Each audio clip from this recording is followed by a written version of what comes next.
Okay, now, so I'll rewrite the equations in a form so that I1, I2, and I3 are in one column. So for our junction rule, here we have I1 plus I2 minus I3 equals 0. So in this column, we have all I1s. This column, we have I2s. And in this column, we have all I3s.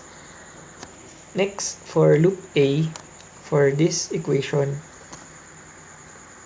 we have minus 6 ohms times I1, and then plus 4 ohms times I2, and then since we don't have any I3, so plus 0 I3, and this is equal to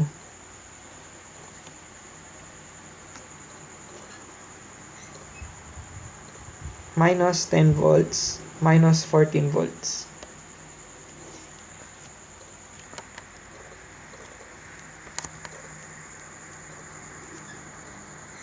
So all the voltages will be in this region. All I1, I2 will be on the left hand side. So for the last equation, we have 6 ohms times I1, and we don't have any I2, 0 I2.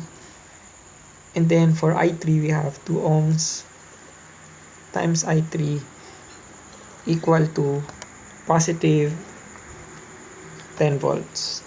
So I move this 10 volts to the right hand side. So now that we have lined up I1s, I2, and I3, so this is I1, this is all I2, and this is all I3s. We can solve this system of equation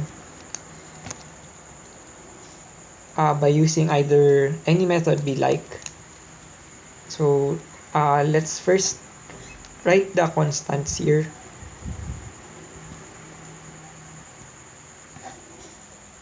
So that it simplifies our solution. So for the first equation, we have 1, 1, and negative 1.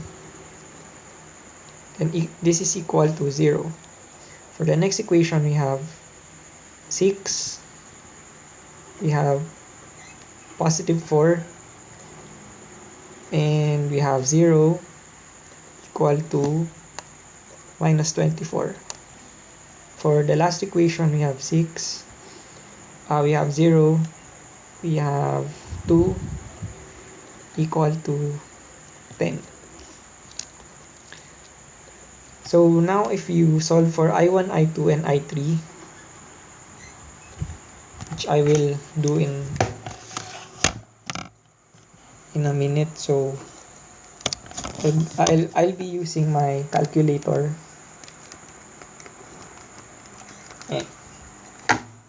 Anyway, so the answer here should be I1, I2, and I3 should give minus 3 amperes, I2 should be 2 amperes, and I3 should be minus 1 ampere.